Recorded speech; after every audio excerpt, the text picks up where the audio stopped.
Hi అండి. ఈరోజు వచ్చేసి విటమిన్ డి గురించి తెలుసుకుందాం. విటమిన్ డి వచ్చేసి ఫ్యాట్ సాల్యుబుల్ విటమిన్ అన్నమాట. ఇది మన ఫ్యాట్లో కూడా ఈజీగా కరుగుతుంది.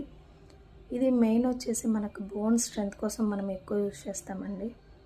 ఇంకా ఇది వచ్చేసి విటమిన్ డి అనేది మన యొక్క బాడీలో ఉన్నటువంటి కాల్షియం, అదేవిధంగా ఇంకా ఫాస్ఫరస్ రెండు కూడా బాడీలో కరెక్ట్గా మనకి అబ్జర్వ్ చేసుకోవడానికి మనకి ఎక్కువ విటమిన్ డి అనేది మన బాడీలో యూజ్ అవుతుందన్నమాట. లైక్ విటమిన్ డి వచ్చేసి 2 టైప్స్ ఉంటాయి. Like vitamin D two and vitamin D three. Vitamin D two వచ్చేసి మనకి ప్లాంట్ బేస్డ్లో ఎక్కువ లభిస్తుంది. లైక్ వచ్చేసి మష్రూమ్ అనుకోండి. సో విటమిన్ డి3 వచ్చేసి మనకి సన్ రైజ్ నుంచి ఎక్కువ వస్తుందండి. At the same time non veg ఎక్కువ తీసుకోవాలి. లైక్ సాల్మన్ ఫిష్ కానివ్వండి, ఎగ్ యోక్ కానివ్వండి, లైక్ మీట్లో కూడా కొంచెం లభిస్తుంది.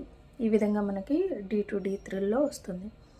సో అసలు విటమిన్ డి వల్ల వచ్చేటువంటి సైడ్ ఎఫెక్ట్స్ ఏంటో చూద్దాం. ఫస్ట్ ఆఫ్ ఆల్ పిల్లల్లో అయితే ఎక్కువ మనం చూస్తూ ఉంటాం కదా, రికెట్స్ అని కాళ్ళు వంకరగా అయిపోతూ ఉంటాయి. ఇంకా వచ్చేసి మనకి ఇమ్యూనిటీ లెవెల్స్ చాలా తక్కువ ఉంటాయండి. హెయిర్ ఫాల్ ఎక్కువ ఉంటుంది. ఇంకా ఎప్పుడు అలసటగా ఉంటుంది. లైక్ మూడ్ స్వింగ్స్ ఎక్కువ ఉంటాయి. సో వెయిట్ లాస్ అనేది కూడా తక్కువ జరుగుతుంది విటమిన్ డి ఉండడం లేకపోవడం వల్ల. ఎందుకు అంటే మెటబాలిజం అనేది తగ్గిపోతుంది. సో దాని త్రూ వెయిట్ లాస్ అనేది ఆగిపోతుంది. ఇలా చాలా టైప్స్ ఆఫ్ సైడ్ ఎఫెక్ట్స్ మనకు ఉన్నాయి. అలాగే విటమిన్ డి అనేది కరెక్ట్గా ఉంటే మన బాడీకి కలిగేటువంటి బెనిఫిట్స్ ఏంటో చూద్దాం. విటమిన్ డి వల్ల మనం ఎక్కువగా లైక్ హెయిర్ గ్రోత్ ఎక్కువ ఉంటుంది. మనం అనుకున్నట్టే వెయిట్ లాస్ అనేది జరుగుతూ ఉంటుంది. బోన్స్, టీత్ చాలా స్ట్రాంగ్గా ఉంటాయి. లైక్ ఇంకా ఏంటి అంటే విటమిన్ డి వల్ల మన ఇమ్యూనిటీ లెవెల్స్ కూడా బాగుంటాయి.